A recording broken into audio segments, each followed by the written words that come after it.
Good morning, everybody. Hey, it's Monday.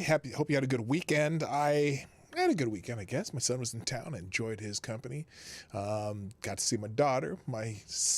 Daughter is 7 months pregnant, and it's just she's got a bowling ball in her belly, and it was and it snowed and it's cold because we live in Minnesota, so I'm used to that. But over the weekend, my mother-in-law, though, who got COVID last week, she's doing much better. And we talked to her yesterday on the phone because they still kind of have her isolated. Because she's still recovering from her back injury, right? And so she's in this transitional care place. And then she got COVID there. And so they moved her over to the COVID wing, and it's been about 6 days since they moved her over there, and she sounded so good yesterday, and so thankfully she's doing fine. But you know what?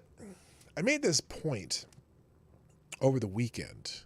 I think I did it on Twitter, maybe, but I said, the overwhelming result of getting the stupid 19,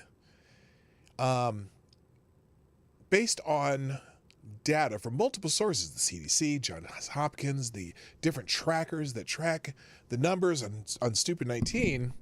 Sorry, hit the mic there. The overwhelming result, and particularly for people 50 and under, of getting COVID-19 is survival. Vast majority of people survive it. That's not even debatable. And yet, we still have those people, especially when they talk about the people who've decided not to take the Fauci juice, who did punch, the jab, the juice, the whatever you want to call it, the vacation. They're being treated like pariahs in some places. And it's kind of nuts because remember how many people had this disease prior to the vaccinations, the vacations, the juice, the Fauci juice, the jab, the punch, whatever you want to call it. I'm going to go back to I'll try to call it vacation so I don't get too many eyes on my stream here.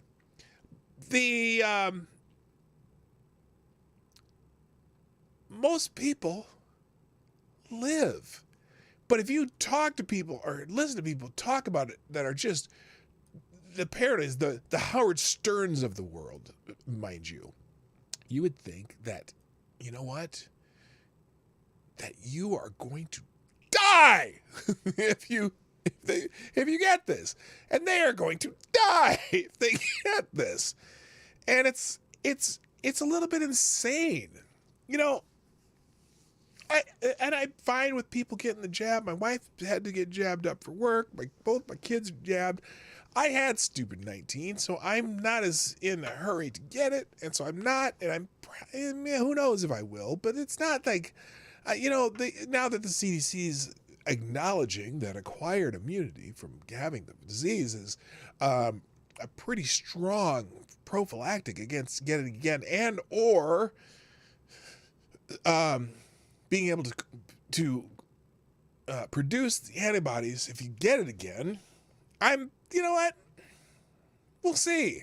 I'm not, it makes sense for me. Now look, I'm getting close to that age, because, kind of it seems like, 60 is kind of the magic age for a slight uptick. 70 definitely, and 80 is like, vast majority of people died from this have been over 80, but and with comorbidities, and it's funny because I mentioned something to my wife, and I don't think she had thought of it this way. I said, because mostly older people are the ones perishing from this great plague, right? And I've said to my wife, probably there's a good reason for that. Why older people it's happening to older people, especially people in their 80s, 70s, 80s, 90s, because there's something that those people do as a demographic that most people under 65 or less do, that would make them be the cause of that, right? There's something that they do when you get over 65 and into your 70s, 80s, and above. There's something that people do in that age group that most other people don't. And that's die from lots of things. And I'm not trying to be flippant here. It's, because we've been hearing so much now there's a big argument now because, people didn't like that thing that came out about having multiple comorbidities and all this other stuff. And so they're saying, well, they still died from from the 19, right? They still died from the 19. And I'm like, oh, how do you know that? Because they're saying, oh, we got because the 19, right? Well, they're old and they have comorbidities. It's now look, now there's younger people that has happened, right? Oh, by the way, my mother-in-law, who seems to be recovering from it just fine, she had a bit of and hers, now, mind you, my mother-in-law, double jabbed and boosted, but she's in her 80s, so we felt that was very important for her to be jabbed and boosted, right? And she seems to be coming through it just fine. And it's amazing because she has COPD. She has some other respiratory problems. She's had multiple surgeries. Now, not that her back surgery or anything, but she's on some medications that, may compromise her immune system. But she's getting through it. And thank God for that, especially when she's in her 80s, right? So, but again, the overwhelming result of getting the stupid 19, unless you're in those older, well, even in the older ages though, because again, only it's under 2% of people who get it in those upper age groups end up perishing from it. But the overwhelming result of getting the stupid 19 is survival. And so because we've been telling everybody, we have people out there who are believing that it's going to kill everyone. And if you're not, if you haven't taken the jab, you're a danger to everybody else who, even if they've taken the jab, because we know the jab doesn't stop transmission. It doesn't necessarily stop you from getting it. We're finding that out from studies. So obviously today is going to be a stupid 19 day, right? There's a couple other things in fact, I'm going to start with something else because I just saw something funny on Twitter. So we're going to start with something else right after the intro. Johnny, play the intro. Ladies and gentlemen, coming to you live from the Lucky Dog studio in a hidden location somewhere in the upper Midwest of the United States of America, it's a brother making his own way, but with all the wrong opinions. Welcome to the Morning Night Live with your host, yours truly, Dawg Knight. All righty, stop the music. Good morning, everybody. Welcome to the Morning Night Live. I'm your host, Marty, also known as Dawg Knight on the internet. And welcome back to the Dawg Knight Channel. It is Monday, the 24th of January, 2022. I got the date right. I got a fresh cut and cleaned up the whatever what the hell that thing's called. The taint painter or whatever you want to call it. And I can't believe I said that. Anyway, I'm so happy that you're here. I'm happy that I'm here. We're here. No fear.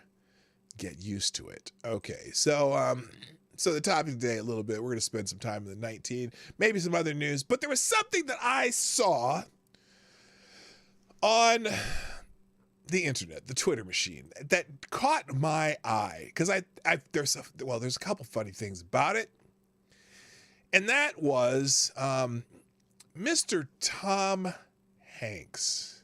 Tom Hanks, the great actor, the great director, just America's everyman favorite actor, one of the great actors of our generation. He's kind of, Tom Hanks is kind of our, well, is he our Jimmy Stewart? Kind of, you know? I mean, he's kind of our Jimmy Stewart. He's kind of our, like a modern, well, I wouldn't say, I don't know if a modern John Wayne. Clint Eastwood is kind of our John Wayne. But anyway, he's that guy, right? He's that guy that everybody just, you get a good feeling when you see Tom Hanks, and I don't immediately think politics, although I know it's politics, and you don't immediately everyone's just like, he's just that guy that you like, and if he says something, even though he's an actor, because that's what he does, he doesn't, just because he's an actor doesn't mean he's any more important than anybody else, but when he says something, you feel good about it, right? Kind of. Well, he did something that I'm going to show you in a minute, but let me say hi to everybody first. I almost forgot. I almost forgot to say hi, and I don't want to forget to say hi because it's important that I say hello to you. So, good morning. First, let me scroll. Oh, it scrolled just right. First in the chat today was Mr. Avocatus Diabli, the Devil's Advocate. Thank you for being here and also being such a great friend of the show. Also, good morning, Selecta Boy. Yeah, boy. And good morning, People's Front of Canada, Mike Savage Blarg. Also, good morning to Somnambul Nation, Tyre Alexander. Scroll Attack Alpaca's in the house.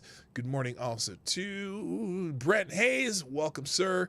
Also, good morning to I'm strong. Aaron Meredith in the house. Good morning. And is that it? Is that it so far? What's with this? I don't know what's going on with this stupid thing. Cannon Hotep's in the house. Jaeger Pony, my favorite Canadians here. And, you're rolling in slowly but surely. It'll happen. Share the stream. Hey, do this. Share the stream. Find a way. Put it on, Twitter. Oh, Maddie, Black Hebrew Israelites in the house. That's right. And, Maddie. Put that. And Ronan. Maddie, I'm so sorry for your loss. I know. Hopefully we'll see you soon. I know I think you're going to be moving in with your mom, which means we can go out to lunch sometime because Maddie has a home base not too far from where I live. So I'm looking forward to hanging out with you and Ronan again sometime. Anyway, so let's just talk. Let's see if Mr. Tom Hanks. I haven't actually watched this, but I knew this was coming because, there's a couple funny things about it. Please, Lord, I hope it's, hopefully it's in here. Anyway, so Tom Hanks did something for the administration this weekend, or at least wait, no. Okay, first of all, it's not necessarily from the administration, I just noticed, because this was tweeted out by the Biden inaugural committee. So this seems to be from a video from the Democrats, right? Because here it is. It says, even in our toughest times, America always gets back up and builds a better future. We are stronger today than we were a year ago. Watch our new video featuring Tom Hanks. Tom Hanks! Oh my gosh! By the way, as always, I do have my cup of reparations right here. The Slut Cup. For those of you who don't know, that's the Salt Lake City, Utah Cup. That's what it stands for. It says Salt Lake City, or Salt Lake, Utah. Salt Lake, Utah. So, and I will probably need to sip that because I do have a little bit of a cough myself. Not that I'm dying from the coof. I don't think it is. But anyway. So, Tom Hanks, man, this is a video featuring Tom Hanks, and we're going to watch it. And I might have to stop it because CBS tired. Tom Hanks did a PSA for Biden. He puckered up and kissed the ring. So celebrating 1 year of the Biden-Harris administration, it's interesting. We are stronger today than we were a year ago. Well, I guess because, the coup kind of stopped us in that committee. By the way, but you know what else? It's also the 1 year anniversary of. It's not just the. It's not the. Or excuse me. It's not the only thing. This is the anniversary of. It is the 2 year anniversary. Wait. Wait. I'm going to ask you. Maybe you know. Who knows what this is the 2 year anniversary of? And it has something to do with the 19, but it's not the 19. That is it's the 2 year anniversary of. Good morning, Kessler. How do you do? It is not the 2 year anniversary of the 19. It was actually technically that 2 year anniversary was, what the hell's going on with my mouse? It's driving me crazy. It's not working. Let's see if this does. That works. Let's see if I can, there, we can scroll down. You just can't scroll up. I need a new mouse. This thing's driving me nuts. Anyway, tell me what it's the 2 year anniversary of. And maybe you'll figure it out while we're watching the video. So here's Tom Hanks. I have not watched this, but I have to. But what is this? Okay.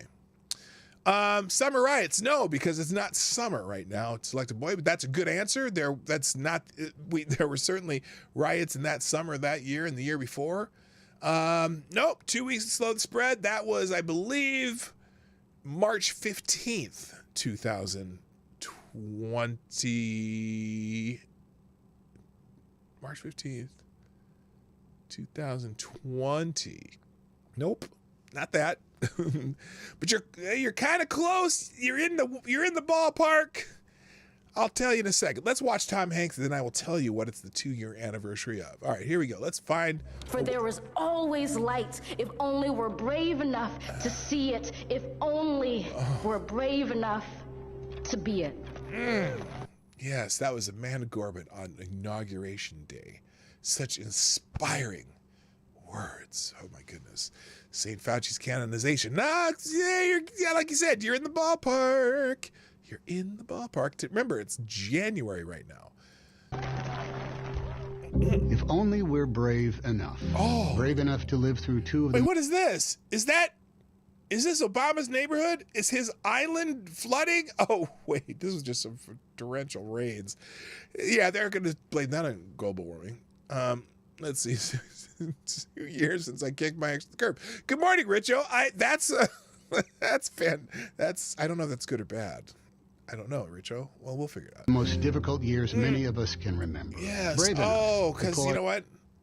We've never had tornadoes before. And now that Biden is president, he'll do an executive order that tornadoes are banned. So we'll be fine because Joseph Rahim Biden's in office. Ourselves up again and again.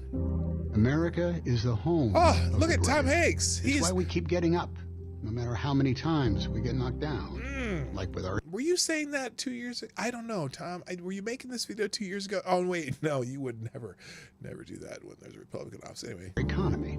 It isn't all the way back, but it's getting stronger. Yeah, it's stronger or it's coming back. If it's not, oh, wait. Oh, Freudian slip by Tom Hanks. That's a slip. I don't think he meant to say that. He did not mean to say that. Did you hear what he said? He said... It isn't all the way back. It isn't all the way back. Well, you would think the way that President Biden's talking that it is. That they just did some amazing shit. There are jobs everywhere and everyone has work and whatever. The unemployment rate's, because the unemployment rate is down. But I think we're about to have a stock market crash too. I think we're going to have a major correction. But I don't give advice on that shit. So don't listen to me. Okay. Anyway. All right, hang on. It's getting stronger. We may be entering year 3 of a pandemic none of us wanted or expected, but we're moving. But it's Trump's fault! You know it's Trump's fault. It's Trump's fault because this isn't happening anywhere else in the world. Oh, wait, what? What? What? No, that's not... Did it? Oh. Never mind. I guess it's been happening all over the world. Interesting. What? Israel? Why are we talking about? Yeah. Oh, I'll tell that story later. I gotcha. All right. Anyway, there's that woman that was the first one to get the jab. How symbolic that it's a black woman, isn't it? Isn't that great? Because she never heard of the Tuskegee experiments. But anyway, I was the first person to get the vaccine in the whole country. Yay. And now, how many people are vaccinated? Over 200 million, right? Wait a minute. Let me check something real quick. Hang on. I gotta minimize this. I'm gonna open a new tab. What was the date? What was the date? The first COVID vaccine was administered. What was the date? Let's see. Here it is right here. First stupid 19 vaccine administered in the United States. This was, it was updated December 18th. Hang on. December 15th, 2020. December 15th, 2020. Was that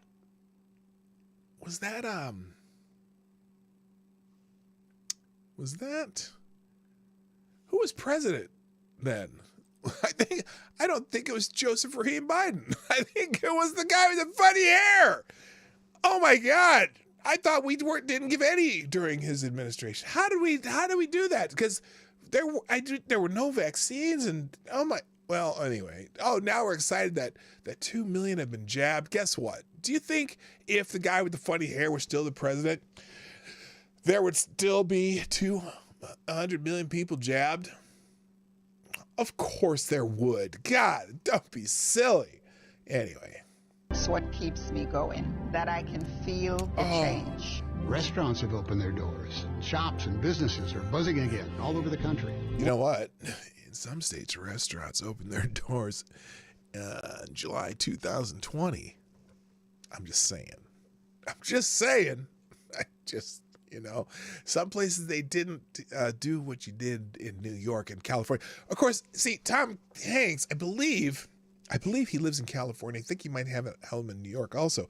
But, if you're on the coast, you just have no idea what us people in the, what they call flyover land do. So just saying. More jobs were created in 2021 than in any year in the last 80 years. Oh, my God. 2 more jobs were created in 2021 than any year. You know what that's called? Why the fuck you lying? No jobs recreated at all. I'm sorry. More people went back to the jobs they had. The jobs that were shut down were re-established. None of those jobs, very few of those jobs were created. That is a lie. You're a lying dog-faced pony soldier. But let's see what else he says. We are stronger than we were. Are we stronger? Really? Really? I don't know that we're stronger. I don't know that we're less strong. I just know that meh. I'm sorry. We're not stronger. Hey, that's a UPS guy. You know what? This is one of the guys who never stopped working during the pandemic. Where's his mask? Why isn't he wearing a mask? I don't know. We're bringing on new drivers. We're expanding. The fear that was there. Bringing on new. You know why? Because we deliver half of Amazon shit. Come on. Yeah, we hired a lot of people at UPS because we're the only show in town and everyone's having shit delivered instead of going to the mall. Come on, man. Come on, man. Yes, of course. We're hired. Oh my God. you'd be by the way, you'd be amazed. And now look, not just us. We're not the only one who's delivered a bunch of Amazon stuff. Amazon has their own trucks, but we deliver a lot of Amazon stuff. We deliver, but guess what? We also deliver all those places that aren't Amazon that people are ordering stuff over online. So, and those are. So I suppose the UPS jobs are new jobs making for the jobs that we didn't have where someone's not working somewhere else. Plus, they started hiring people. They have so many people working there now because they raised their starting pay, but they moved some of the benefits back out a year and a half now. You used to be you work for UPS and 90 days you'd be able to get full benefits there. Now you have to wait a year and a half. You can get health insurance after a year. You can get health insurance for your family after a year and a half. I think they may have moved it back. I don't know. I don't pay attention to our contracts. I've been there so long. I've never paid attention. Although I know that kind of irritated me because some of the people they were bringing in were making the same much as I was, but then they weren't getting benefits. Now they've moved that back. They've given us bonus. So it's all working out. But damn, UPS. What? Glory to the ups. Not UPS. Upsman. Oh, okay. Gotcha. All right, here we go. It's going away. Business is booming. It's an exciting time for the auto. It's never look. During this, what do we have a nickname for this? Canahotep. What do we have a nickname for the pandemic? I know we got a nickname for that. Anyway, look. Business was booming for UPS the entire pandemic. We never stopped working. Okay, we never stopped working. For the most part, we weren't wearing masks. We weren't vaccinated for the first year, obviously, because there was no vaccine, right? So we've been working the whole time. Now, fortunately, they haven't gone in and said, okay, if you don't get the jab, they're gonna fire you, because they know better, because we need all hands on deck. So, but look, that's just silly, okay? Automotive worker. This will be interesting because I wonder if he's going to mention that they're not finishing all these cars they're building because they don't have enough chips and there's supply chain problems. But let's see what he says. Industry. By the way, good morning, Gun Fox 61 and Tyler F. Rebuilding our bridges, our roads, our transit system. What? We're rebuilding our bridges, our roads, our transit. Okay, look, this is silly. This is silly because we've always been doing that. So this big infrastructure thing they passed, as if that was something that new, that's a slush fund for the green jobs. You know what I mean? Because they've never not been doing this. There's been construction in Minneapolis on the interstate system nonstop at different sections for the last, I want to say, 15 years, because they've been redoing all the interchanges in Minneapolis and fixing all the bridges, especially after that bridge collapse. They've been redoing that entire section of the free interstate in Minneapolis. That's all federal dollars. It's the interstate system that goes through Minneapolis. Been doing the pandemonium. Thank you, Canahotep. I couldn't remember what we had. I knew the Hotep family had a nickname for it. We call it the pandemonium. So anyway, during the entire pandemonium, the road construction never stopped either, because there was also a section of Interstate 94 out west of the Twin Cities that they were redoing all of that over the last 2 years, and they just finished. It's really nice driving from here to St. Cloud now, where my son-in-law's family's from, so that it makes it a lot nicer now. But it's the infrastructure shit has never stopped. So the guys constantly talking about, the creep did this for the crumbling roads and bridges. No, they didn't. No, they didn't. They added a bunch of green energy subsidies there and money for, what the hell was that? Shit that's not infrastructure, but they decide to call it infrastructure. Silly people. And the jobs. That's what this administration has been doing. They have done nothing to create jobs other than some of the states like Florida, Texas, and places where they just aren't freaking out about this, decided that they're going to open up. Guess where the most jobs were created? Florida. State's been open the longest. Texas. State's been open the longest. states where they haven't lost their damn minds after 15 days. Our toughest times, America has... Hold up, let me do this real quick. Thank you, Black Hebrew Israelite. That's right. And Black Hebrew Israelite, you are the new Streamlabs Superstar sponsor of the day. Thank you, sir. Who dropped a deuce?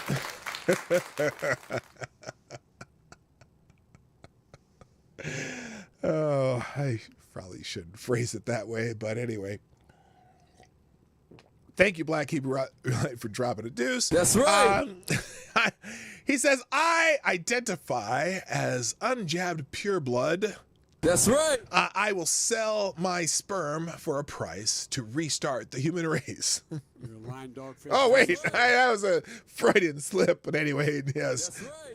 Okay. Thank you, Black Hebrew Israelite. I got to tell you, I'm personally going to forgo your offer because I really am not in the market for any sperm. But hey, ladies, if you want some pure blood sperm, That's right. you can certainly contact Black Hebrew Israelites. So thank you very much. All right, let's see. Let's finish this nonsense up. I mean, this is okay. There's a funny thing about this, and somebody already foreshadowed that in the chat, but I'll show you in a minute. And then I'll tell you what it's the 2-year anniversary of, because I don't know if anyone's got it exactly right. So there we go. Yes, Maddie, exactly. Minnesota has 2 seasons. A long, cold winter and construction season. There you go. So perfect. That is definitely, that's spot on. All right, let's finish this nonsense up. Has built a brighter future. Yes. We are brave enough to see the light and be the light. Brave. Oh, I got to tell you. Oh, I got a story about Brave too, because this, it was a Canadian who went to Florida. Light we need to rebuild this country. We're strong. We are courageous. Now, let me. I should make another caveat here. Good morning, Jeffrey Russell Jr.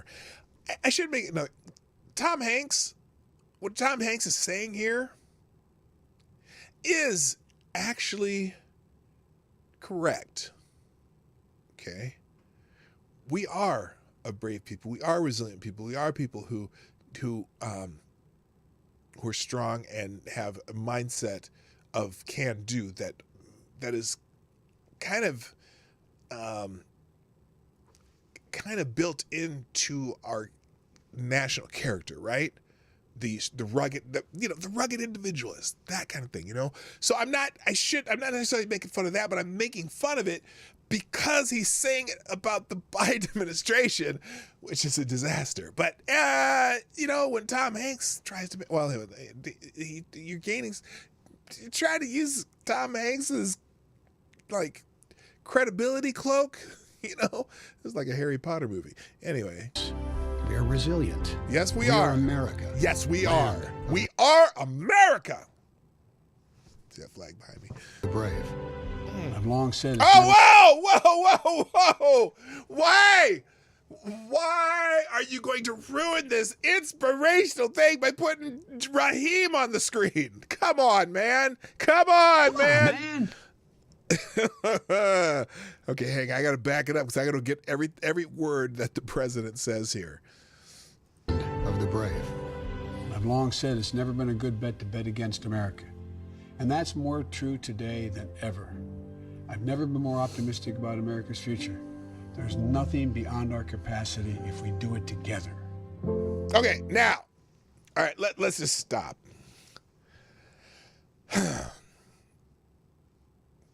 I will. Let's see, hang on. Okay, that's the end of it.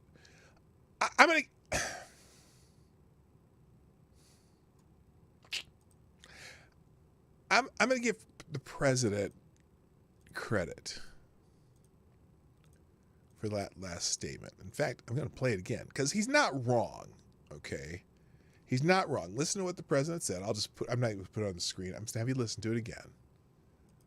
I've long said it's never been. Well, I've long said. Forget the I've long said apart. Okay, Biden's pandering to the audience, but let's listen to what he said again though, because listen to this, and this is actually it's a good message. A good bet to bet against America, and that's more true today than ever. Okay, that part's I've never. I don't know if it's so true today. Remember, the Russians are on the roll. The Chinese are on the roll. They just sent 37 planes over Taiwan. They kind of giving them a, hey, here we are. And the Russians, we're going to figure out what's happened in Russia, Ukraine. By the way, wait a minute. There's more. Wait a minute. Hold on. I might have to change my mind here. And that's more true today than ever. I don't know about that. I don't know about that. But I think in general, it's true. It is true. You should never bet against America. But more than today, oh boy. Is that why we're evacuating Americans from Ukraine right now? Because that happened over the weekend. The State Department issued a warning to all Americans to leave Ukraine. There's a reason for that. Optimistic about America's future. There's nothing beyond our capacity to do it together. And true. Okay. That's not a terrible message, but as someone in the chat mentioned, this was foreshadowed. This was foreshadowed by none other than The Simpsons. Because The Simpsons, I swear to God, you know what? I think the writers of The Simpsons, I think they've got a, what do you call it? You know when you go to do the seance and you do the thing and you are communicating with those in the afterlife, you have that, whatever that connection is called. I can't remember what it's called, but I think they have the writers of The Simpsons have a straight line connection with Nostradamus because Tom Hanks narrates video marking year one of Joe Biden's presidency. Well, here's what The Simpsons did. I can't remember when this was. Hello, I'm Tom Hanks. The U.S. government has lost its credibility, so it's borrowing some of mine. They're perfect. Yeah, clairvoyant. Well, clairvoyant's one, but I'm talking about when you have a seance and you have a connection. There's a name for that, but it doesn't matter right now. So thank you for letting me know. So anyway, I think just hilarious that when you're in trouble. When you're down and troubled and the country's going wrong and someone is needed to prop you up, call Tom Hanks and ask him to give you some credibility. And never mind.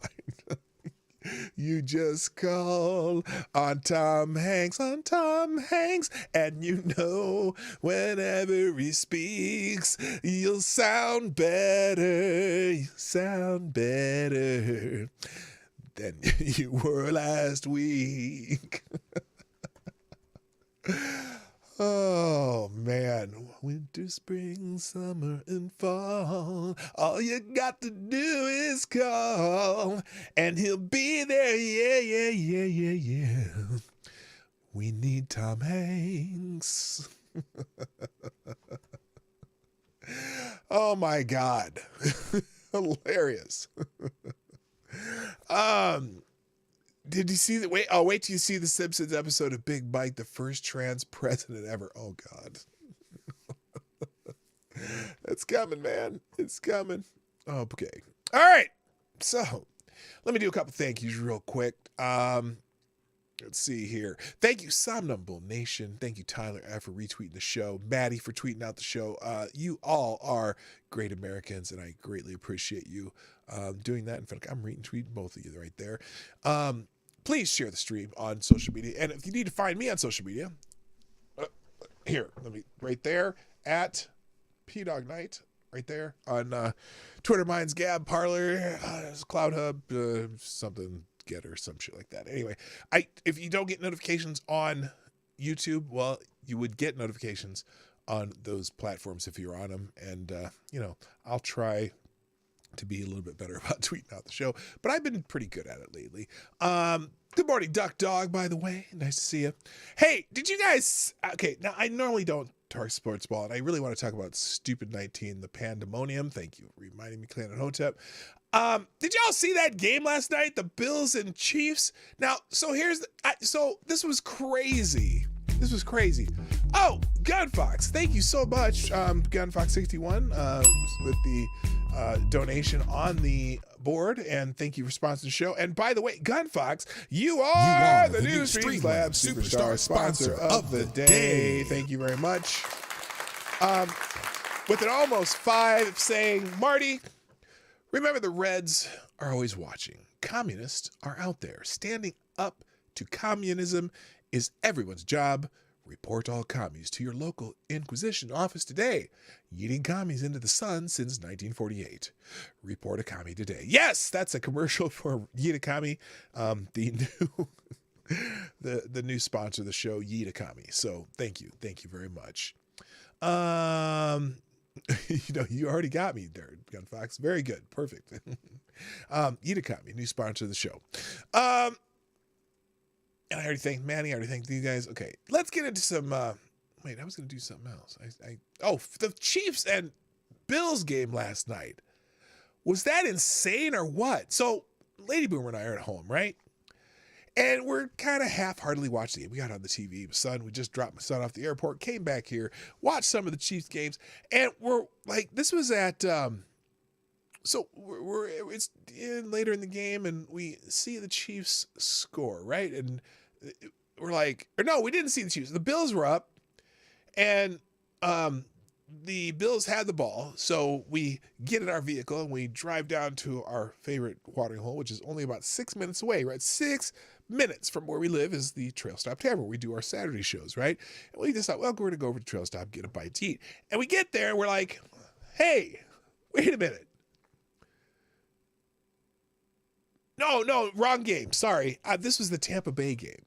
It was a Tampa Bay and who was Tampa Bay playing? Who was Tampa Bay and the Rams. The Rams and Tampa Bay. Okay. This was that game. So we were at home. The Rams are up 2 touchdowns, right? And the Rams had the ball, and they've been moving the ball really good all day. And we get in the car and we go over to the Trail Stop Tavern, and we get over there. Between the time that we get in the car and we get over there, we come there, and the Buccaneers scored, and we're like, wait a minute, what the hell did we miss? And so we get there, and then we see apparently there was a fumble and this and that, and then Tom Brady driving down the score. And I said, because at the halftime of that game, the Rams were up pretty big, right? And I said, you know what? If I had $1,000 right now and I was in Vegas, I would put $1,000 on Tampa Bay to win, because Tom Brady was playing like shit in the first half, but whatever. And so we get there, and they're like, they scored. They're down a touchdown. I'm like, holy shit! I think I predicted this right. And then, like 3 minutes later, they scored another time, tied the game, went into overtime, and then the Rams won. But still, that was a wild game. And then the Bills-Chiefs game. The last 2 minutes between the two teams, I think they scored 28 points between them in the last 2 minutes. 26, was it 26 or 20?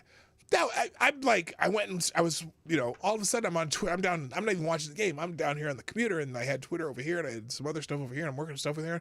And I look over Twitter, and all of a sudden I noticed that everyone's going, wow, is that you crazy, nuts, but this is wow, cool. Like, what the hell's going on? So I pull up a clip, and all of a sudden I see it. The Chiefs, they score with 2 minutes left, and I'm like, oh wow, that's cool. Then I look up again, and wow, ooh, blah blah, and all these shit's coming up on the screen. And it's like, oh, the Bills scored again. Oh, Wow. Okay. And I'm like, oh, so the Bills are ahead, and there's less than like a minute 14 left. And I'm like, oh. Then I could look, and I went to go see, okay, what's the final score? I'm like, wait a minute. They're going into overtime? What the hell happened? The Chiefs scored with 13 seconds left. It was nuts. Okay. All right. I'm done talking about sports ball. I don't normally talk sports ball on here, and not everyone's into sports ball. So, but crazy ending of that game, and the Tampa Bay coming back, and as much as I hate Tom Brady, he is the comeback king. That's why I said I would have put $1,000 in Vegas just to say he'd, I probably bet to tie the game. I would have bet on the Tampa Bay. I would have lost my $1,000, but it was not a bad bet because they came back, scored 2 touchdowns very quickly in the fourth quarter, and tied it up and ended up going overtime and then losing in overtime. Whatever. All right, let's get into some stupid 19 because there are some funny things. By the way, I will have the links to the things that we're talking about, including the Tom Hanks stuff. And here's a hashtag for you. There's a hashtag that's trending on Twitter right now, done with COVID.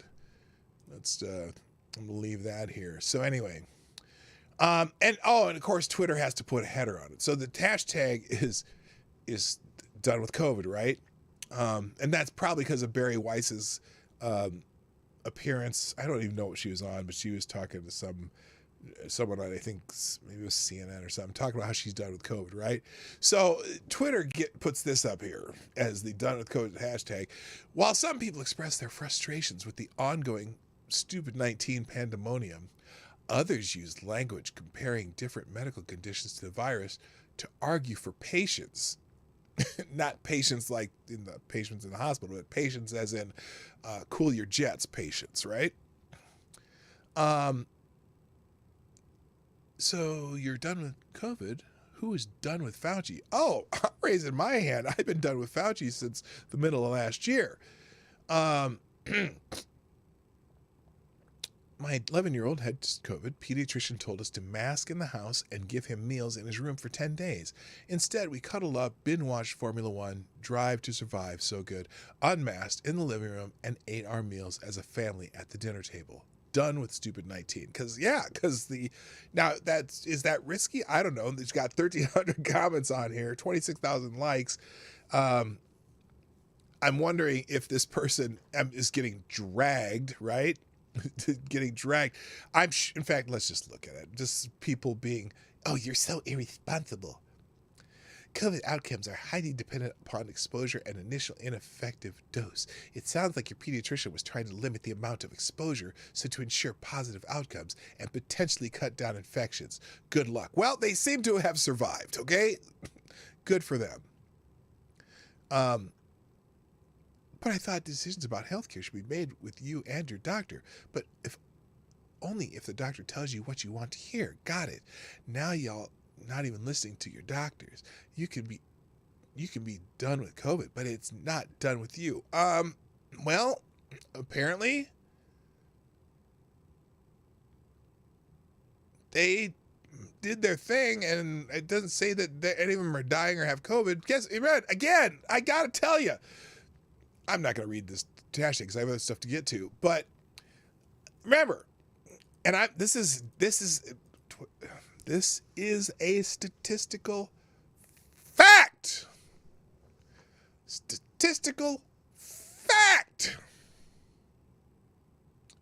that the overwhelming result of getting the 19, the overwhelming result of getting the 19, in fact, greater than 99.8%.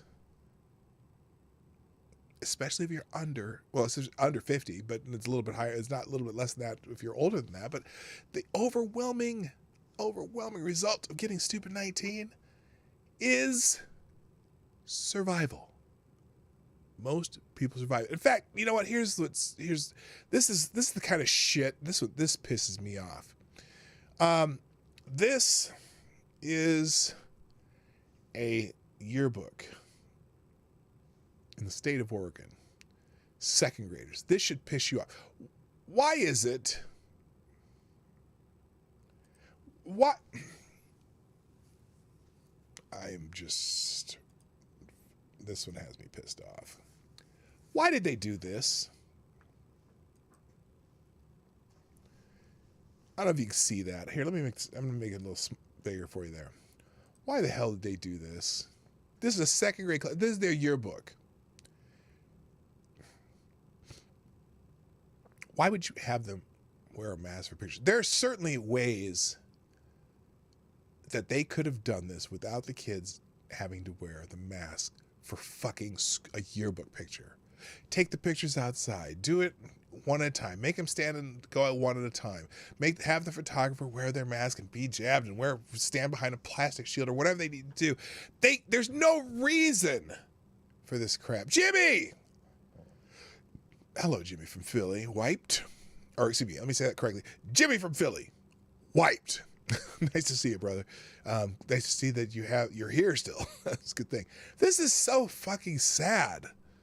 That, find a way to at least give the kids some joy of seeing their own damn faces in a damn picture of a yearbook for a school. It's just gross, man. It's just freaking gross. God, that is just incredible. It's just disgusting. I love how done with COVID is trending. Tell a healthcare worker. My wife is a healthcare worker, and she's done with it.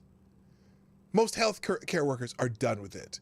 Most healthcare workers worked the entire first year of this with no Fauci juice, no vacations, literally and figuratively. So shut the fuck up. A lot of those healthcare workers who probably already had the stupid 19 now don't have jobs because they don't want the Fauci juice. Yeah, it's this. Oh, this. I could go through this and just be pissed off.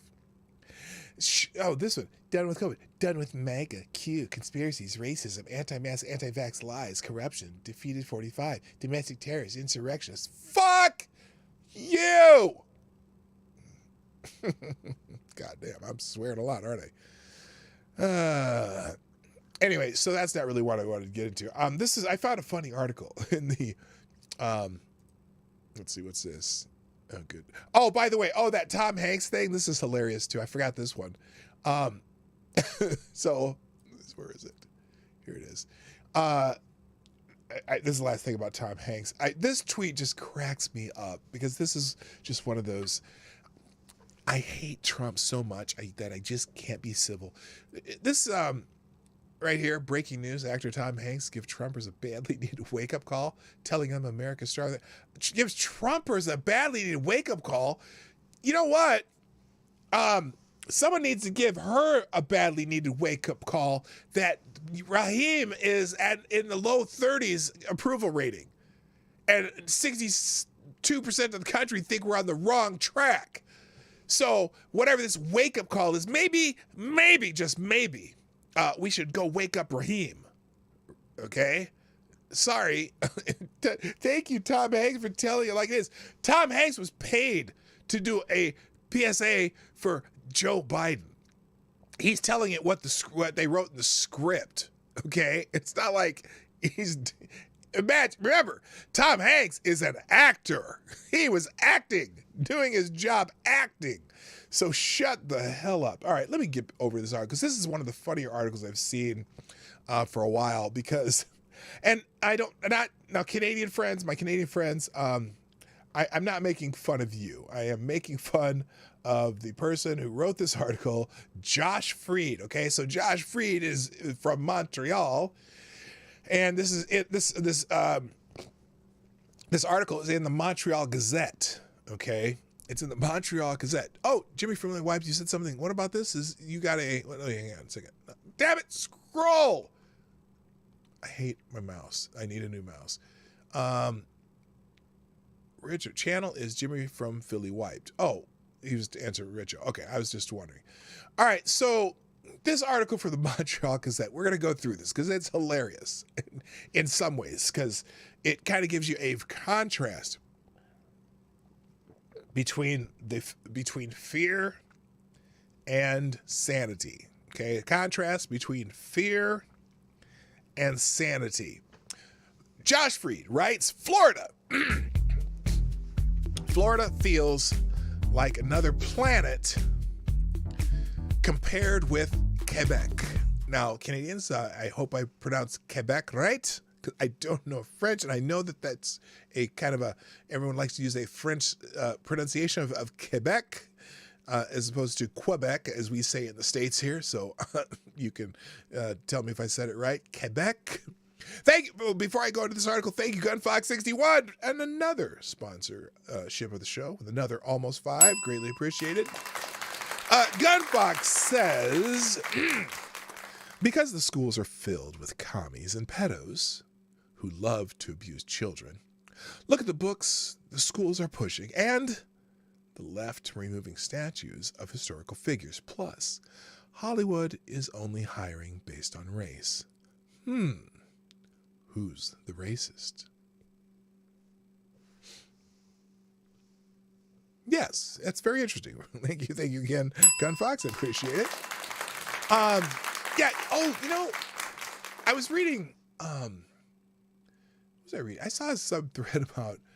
Oh no, I think it was Mark Dice. He put a, one of those messages on YouTube where he said, he was saying he was laughing because you'd think that when you're watching TV, just generally watching TV or football or sports or whatever you're watching on TV, it's almost like every network is now BET, because as you watch commercials, basically everyone's, it's like literally 90% of the people in commercials right now are black people, which for me, I noticed, I don't know if I ever noticed when black people in commercials before, except when the commercials are all black people. And it's like, it's just really weird how either or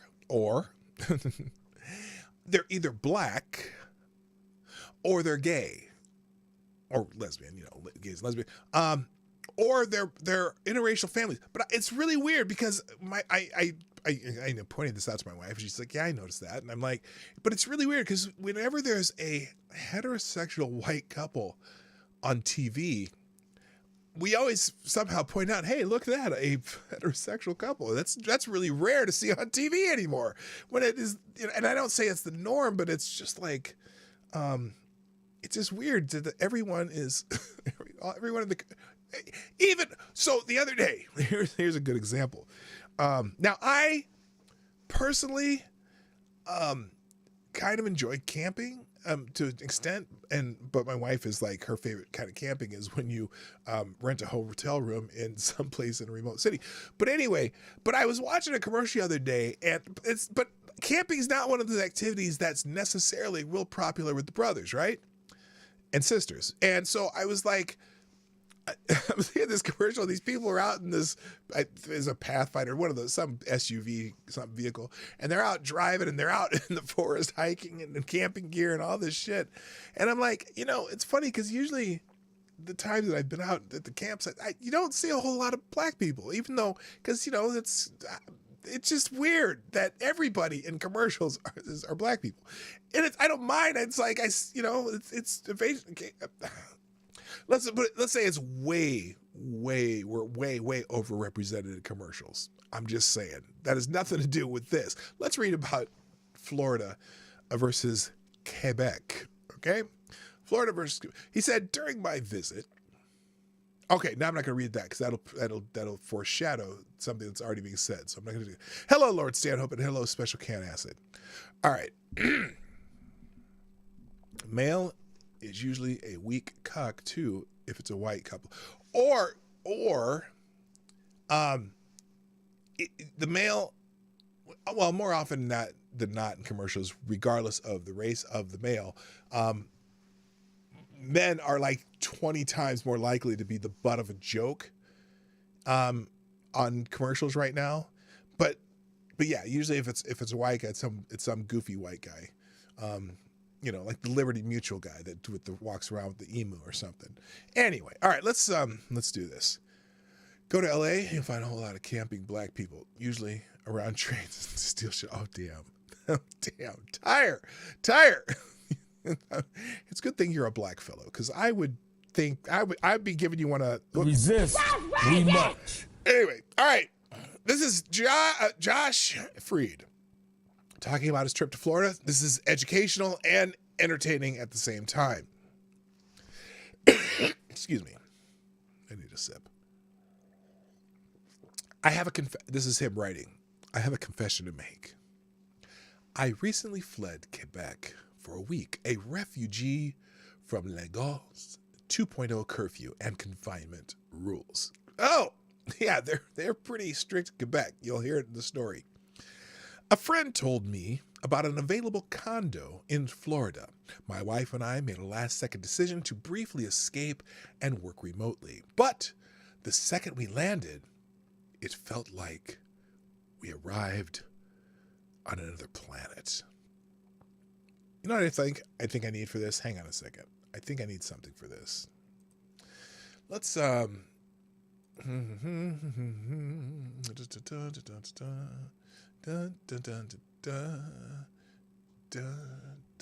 me 1 second. This is important. I think this is going to be appropriate. Today, genre, I need moods. Let's go.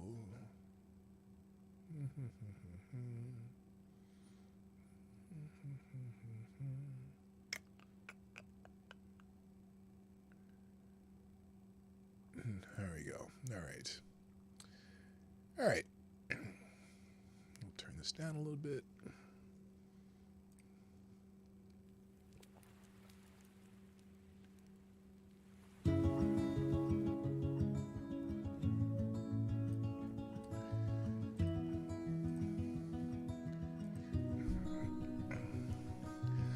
While Quebec is in full confinement mode, Florida is cowboy land. For starters, everyone is out and about, filling bars and restaurants, movies, gyms, and jam-packed sports arenas. Stores and supermarkets don't require masks, but some cashiers and customers wear them, though often under their nose or chin, Florida style. It seems a way of announcing, look, I'm masked, when they're not. Restaurants are fully open, and peeking into some, they're mobbed. Waiters can choose whether to wear masks, at least half don't. In ever-friendly America, some customers even shake hands with their waiters before leaving to say, thanks, I'll have some germs for dessert. Okay, so let me establish that this is clearly a shook Canadian. Not that all Canadians are shook. Many of you Canadians are very based, but this is a shook Canadian, liberal, lefty, freaking out about the stupid 19. He continues, it's easy to spot Canadians at restaurants, as we're the ones properly masked and nervously sitting on the terrace, even in the rain. Well, you're out there right next to Alexandria Ocasio-Cortez. You can see the difference in media, too. In Quebec, COVID totally dominates the news because there's almost nothing else happening. Well, that's because there's nothing else happening. It's too fucking cold in Canada. Sorry. It's Florida. In Florida, it's the reverse. I checked the prestigious Miami Herald recently. On a day, Florida had risen to more than 70,000 new daily cases. Almost twice as many as per capita as Quebec, much like their hospitalizations. But the first mention of COVID anywhere in the paper was exactly 18 stories down with the headline, amid Omicron's surge, hospitals are stretched thin. What can Floridian lawmakers do? Ignore it. As always, I guess. Meanwhile, the 19th story was Florida COVID update. 71,742 new cases as hospitals patients increase. Among the many stories played far higher up were Miami Marlins name managers for minor league affiliates, and microbial contamination in laxative can cause a life-threatening infection. But that still beats NBC TV Florida's website that day, which ran the story that way ahead of COVID, police officer kills dog in Miami-Dade after barking complaint. It's hard to make this stuff up. Meanwhile, in La Presse, the same day, the top 6 stories were COVID. Wait a minute, what the hell's going on here?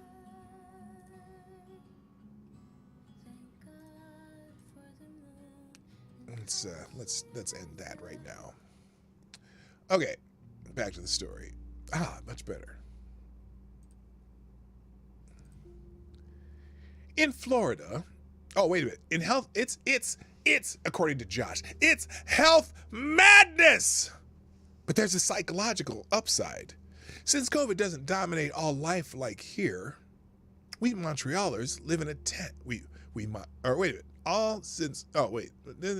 It's health madness, but there's a psychological upside since COVID doesn't dominate all life like here. We Montrealers live in a tense, depressing pandemic bubble. All COVID all the time. That's like New York or anywhere on the northern East Coast. Same thing, Josh. It's just like New York. Which is why many people avoid following the news. In Florida, entire conversations happen without the C word mentioned, unless you bring it up. Which, of course, I did. I asked a group of 7 60-somethings I met in a restaurant terrace how they felt about Florida's non-existent pandemic rules. Every last one said they loved how Florida handles things. In the words of one woman, quote, "Our philosophy here is, I look after myself, and you look after yourself, you pissant. If you want to wear a mask indoors, you should. If you don't want to go to a restaurant, you shouldn't." Ha! Remember I was talking about rugged individualism earlier? I mentioned Quebec's recent curfew, but they all just laughed. Dismissing it as a Canadian communism. Many others obviously agree, as more people moved to Florida during the pandemic than to any other state. Thousands of Quebecers have also looked into moving there since the pandemic. Good for them! They should! It's a tale of two worlds, like most Canadians. I think collective there's that word. Communist? Who said communist? Communist Canada. Oh, he said it earlier. Like most Canadians, I still think collective safety trumps individual rights. Oh, the lady had said that before when she said they talked about Quebec's curfew, and she laughed, saying Canadian communism. And then he says, I still think collective safety trumps individual rights. Oh, well, good for you. Could you just stay in Montreal, won't you? But I prefer something between the cowboy individualism of Florida and the heavy-handed paternalistic rules of Quebec during this fifth wave. Our curfew was lifted, but we still can't... Listen to this sentence. Our curfew was lifted, but we still can't legally invite anyone to our home, while other Western countries and Canadian provinces allow from 5 to 20 guests. We can't, still in Montreal, we still can't legally invite anyone to our home. Really? Did they pass the law that says you cannot legally invite someone to your home? Who wrote that law? Who voted for it? And how do we get a recall? Holy smokes. He continues. Britain, France, Spain, and other European countries are starting to, quote, live with Omicron. Oh my God, Megatron. Like the seasonal flu, and dropping many emergency measures. Ontario plans to do likewise. When, if ever, will Quebec To fly home, we needed a COVID PCR test. Almost impossible to come by in Montreal. Oh, wait a minute. I thought you had universal health care in Canada. Wait, what did he say? Oh, wait a minute, hang on. With lineups hours long at most hospitals. Consequently, the Quebec government won't allow anyone but the very sick to take them. Then how do you know? Oh, wait a minute. So you can't take a PCR test in Canada unless you are very sick and you cannot even get a test?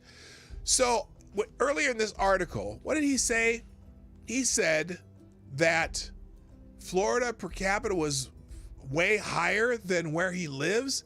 How would you know if you can't get a test? How the hell would you even know?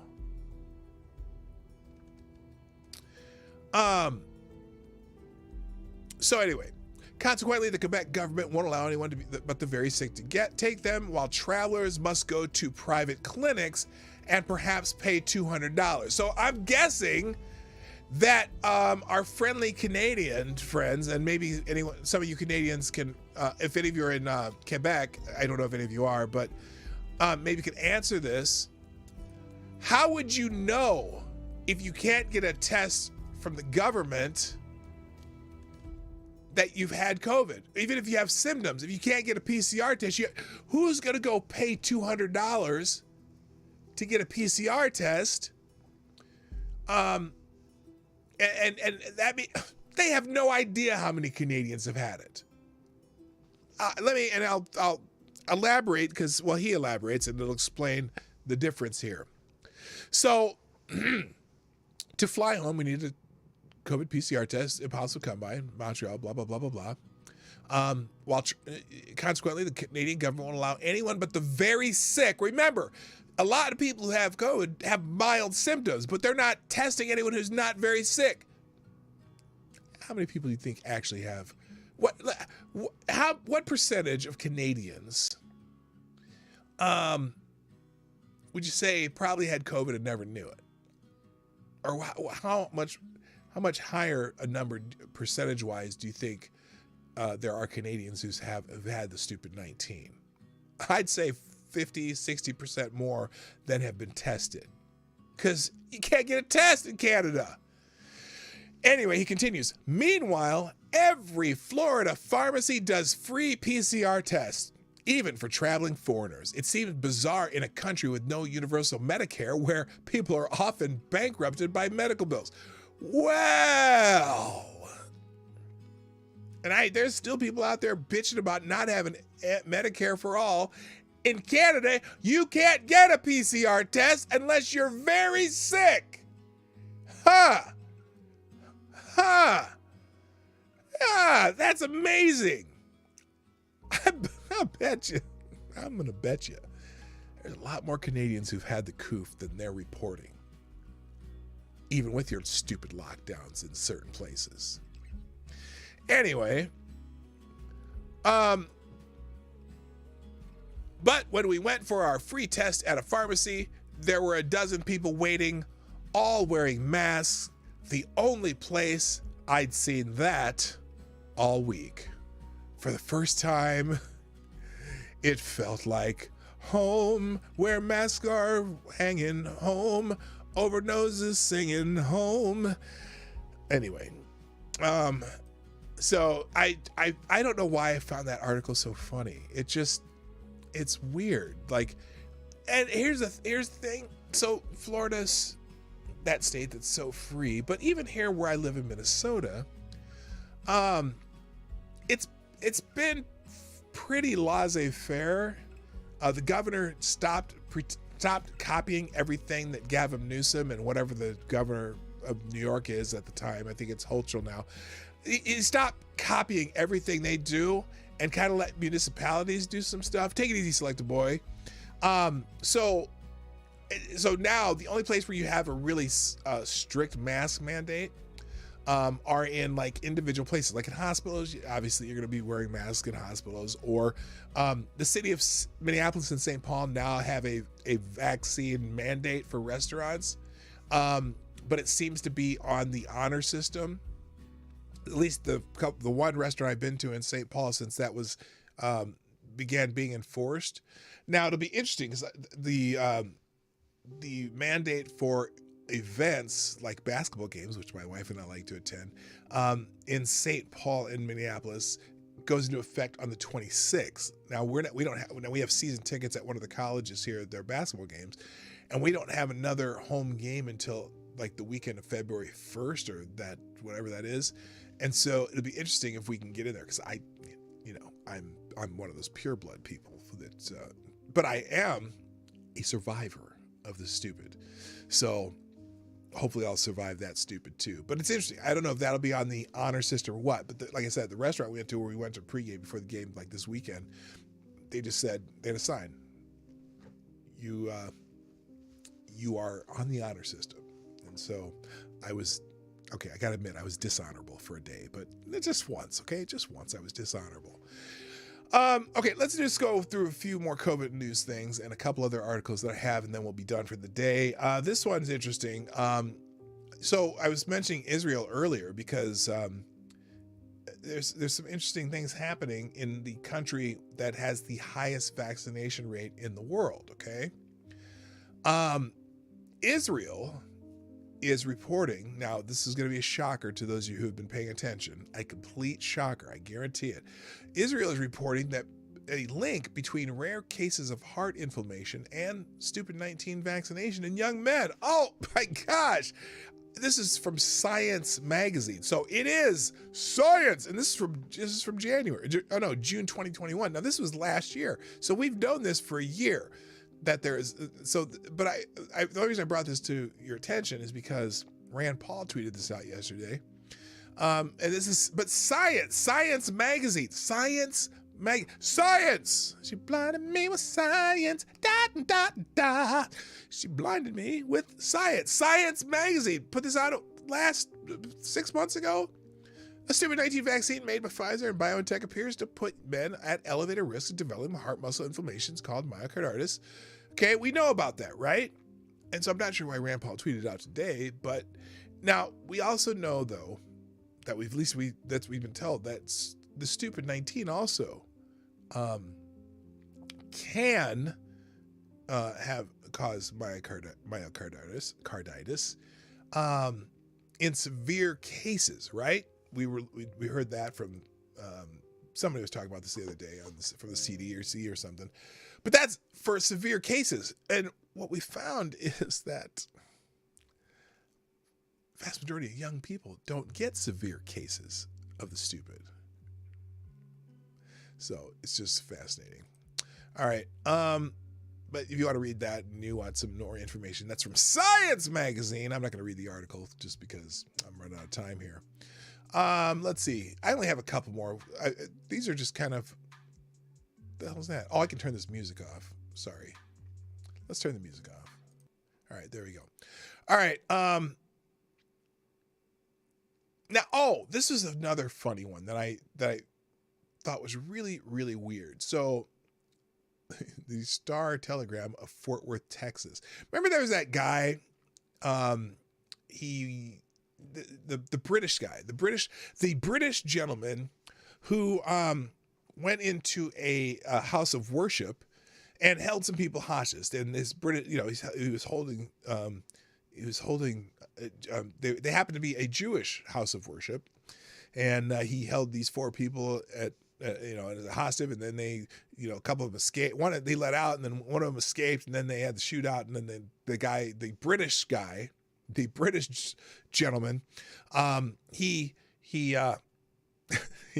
was ended in the standoff between him and police.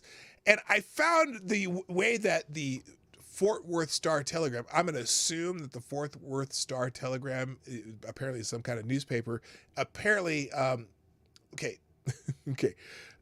I'm assuming that it has a left lean to it, and which is, unusual. I don't know if it's unusual in Texas, but, who knows? The Fort Worth Star Telegram decided to write an article, but I want to show you the tweet first because this is fascinating. Now, by the way, when I say British citizen that held people hostage in a house of worship, the British guy that who was born in Pakistan and is wanted the release of some, person who killed people and stuff. He was terrorist type, he was Pakistani Muslim. But he was a British citizen, right? He's a Brit. This Brit who was holding hostages at a house of worship in Texas, a Texas house of worship that just happened to be Jewish people. And there was no, it was just, they could not figure out what the motivation behind this was, even though he pretty much said who he wanted to, he wanted to have this woman released that was a terrorist, and then he just happened to. There's a whole bunch of stuff talking about where he hates the people of the, he hates the brethren. Not the brothers like me, but the brethren. He not a fan of the brethren, right? The Fort Worth Star-Telegram. I know this is a lot of intro to this, but I laughed at the tweet, and the tweet is hilarious because they have questions, and the big question that the FBI and Biden administration officials from Homeland Security and Justice Department, wait for it, wait for it. Here's the tweet. FBI, Biden administration officials from Homeland Security and Justice acknowledge they can't yet provide answers on how a British citizen got to Texas.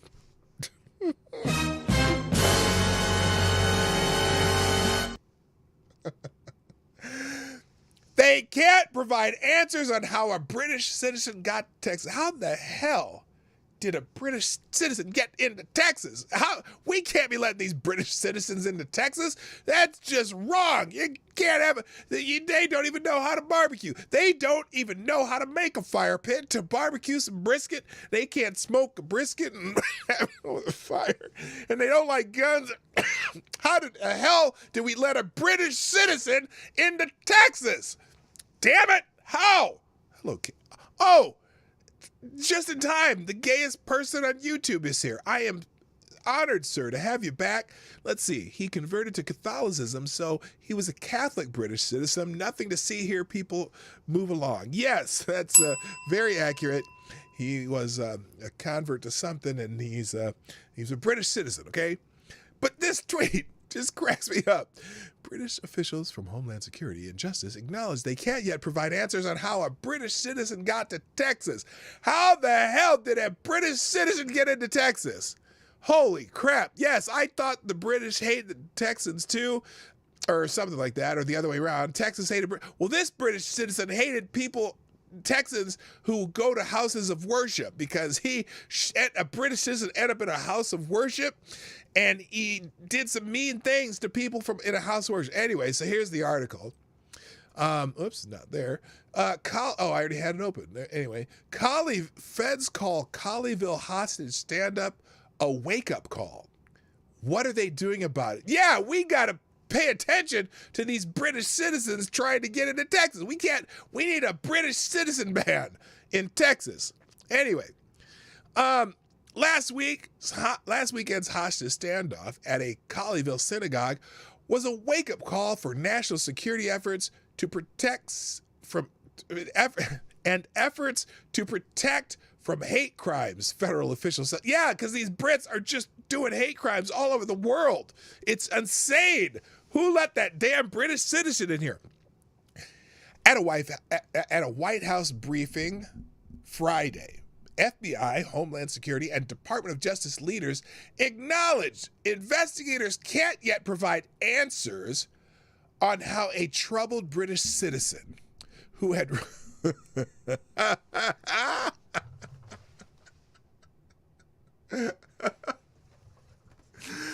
on how a troubled British citizen who had raised red flags at home had managed to travel to Texas, get a gun, and hold 4 people hostage for 11 hours. Yes.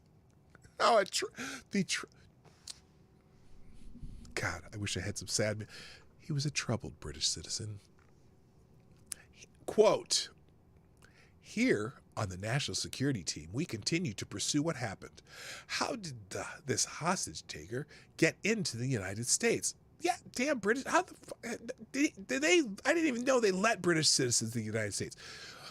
What were his connections to others, and especially anyone else who might still pose a threat? This is Liz Sherwood, the assistant to the president for Homeland Security, asking these very important questions. Listen, how did this hostage taker get into the United States? What were his connection to others, and especially anyone else who might still pose a threat? I think we just have to round up all the Brits and deport them. We have to deport all British citizens. I'm sorry, my friends who are Brits. We need to deport all British citizens from the United States. Anyway, she continued. That includes working closely with our British allies, with whom we have a long history of extensive counterterrorism cooperation. Randall pointed out recent administration action, that's an oxymoron, including President Joe Biden's hate crime legislation last May. What the actual fuck? Hate crime legislation. Last May, the administration's first national strategy to counter domestic terrorism in June, and additional funding for religious organizations to ensure they have the resources to protect their facilities and their members. What? Wait a minute. I thought this was a British citizen. British citizen would not domestic terrorism make. You freaking morons. She continues, oh my God, she should have just shut up there. We were clear from the start, and the president was clear from the start, that this was an act of terrorism. Oh, but you still thought it was white people. Because, white people are the ones who commit the hate crimes. Although this British citizen, was the British citizen white? It's a British citizen, all these fucking Anglos, man, they're dangerous. Like many of you, oh my God. Like many of you, my ancestors escaped anti-Semitism overseas to come to this promised land so they could practice their faith in a safe and secure place. So seeing something like this threat to our fundamental freedoms as a democracy is terrifying. At the same time, we can take action to stop it. Yeah, British citizen ban. Perfect. Let's go. Jill Sanborn, executive director for the National Security Branch of the FBI, emphasized the importance of local and federal partnerships. Really, I'm sorry, if this is a British citizen, that's federal's job to not let potential, I think they use the word terrorism. So how about leaving the terrorists at home and these damn British terrorists? Oh my God, the Colleyville investigation remains all hands on deck, she says. Oh, no, is this somebody else? The FBI lab is processing evidence. Our operational technology division is analyzing and reviewing phones and other electronic media and devices. Oh, other electronic media and devices. That means they're looking at his Facebook page, his Twitter, and other things to see if he had any connections to white nationalist militias. I'm sure that's what they're looking for from this British citizen. Our International Operations Division continues to work with our international partners to gain insight into the hostage taker's activities before coming to the U.S., Sanborn said. Well, I wonder if they've found his motive yet. We recognize that the Jewish community faces very real threats from across the hate spectrum. Yes, British citizens and brothers in Brooklyn. Whether homegrown violent extremists radicalized by violent jihadist movements online. Well, they use that word. I'm shocked.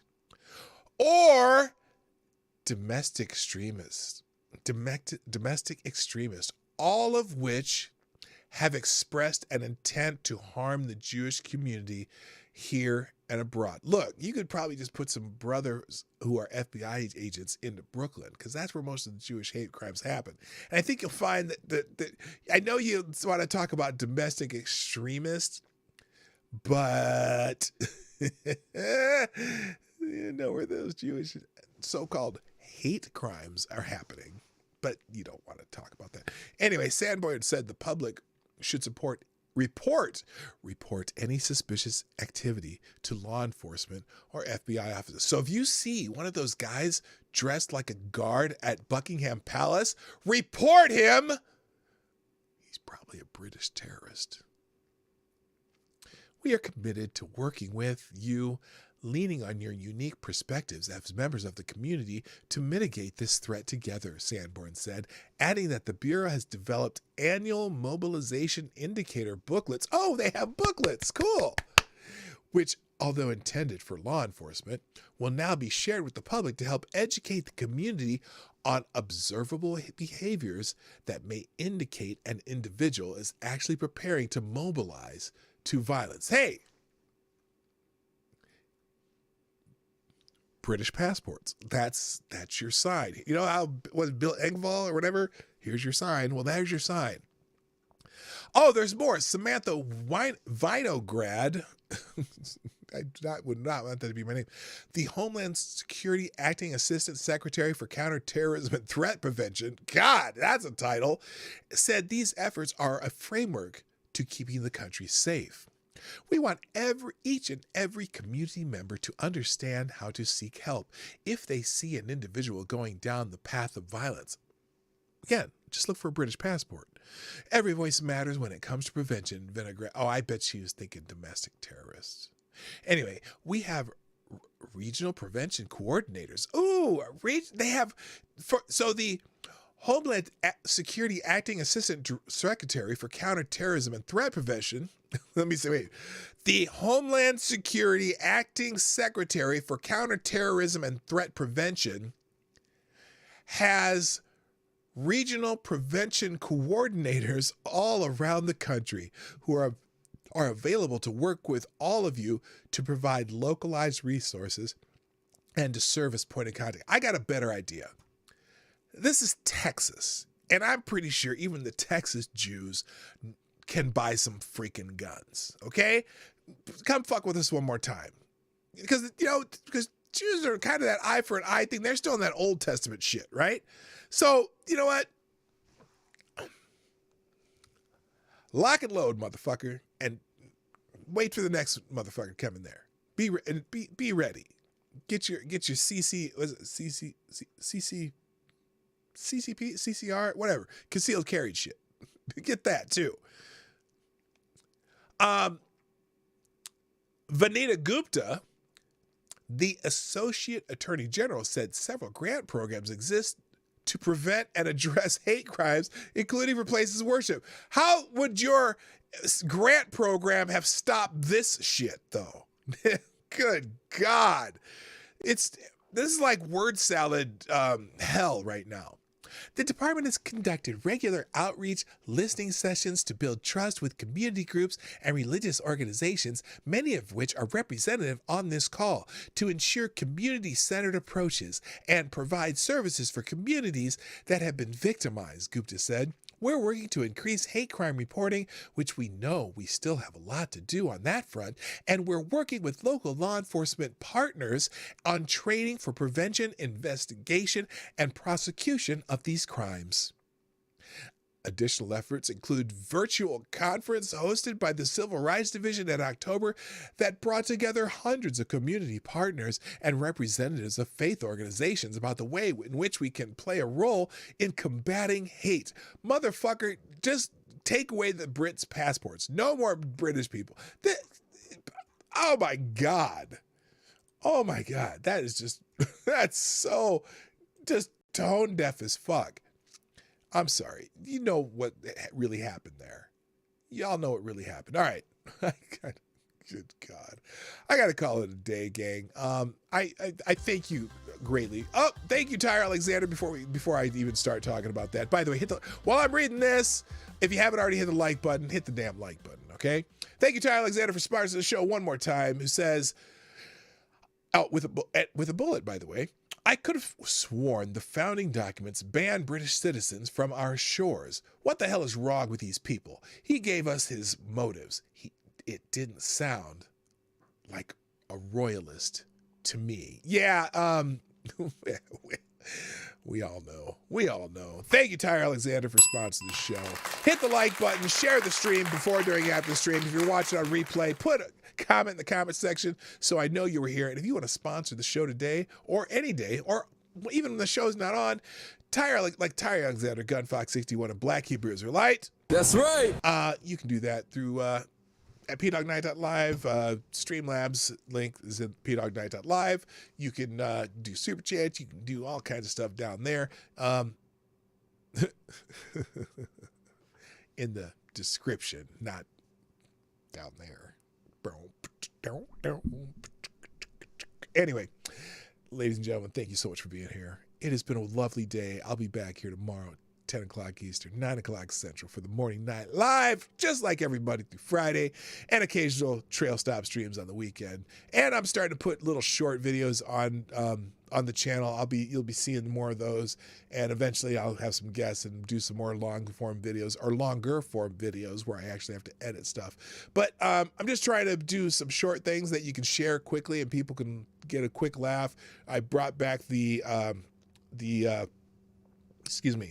Proverbs for the current year series, which I'm going to start doing those on the regular because there's a whole bunch of funny stuff out there to say. So share those in particular because people get a kick out of those. Anyway, time for me to go. Thanks for being here again. Thanks for the sponsors. Thanks for everyone in the chat. Thanks for everyone who's lurking, working, driving, and thriving. And have a wonderful day. My name is P. Dawg Knight, and I'm out of here. Bye-bye.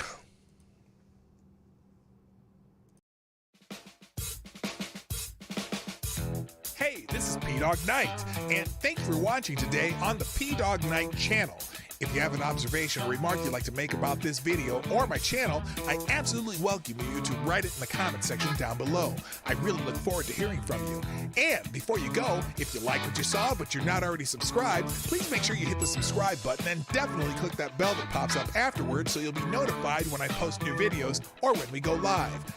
I broadcast my live show, The Morning Night Live, Monday through Friday at 10 o'clock Eastern, 9 o'clock Central. A special thank you to all the supporters of this channel who share our videos on social media and who make donations through Streamlabs, YouTube, Venmo, and Cash App, which are all linked in the description down below. Thanks again, and until next time, I'm Dawg Knight, and I'm out of here.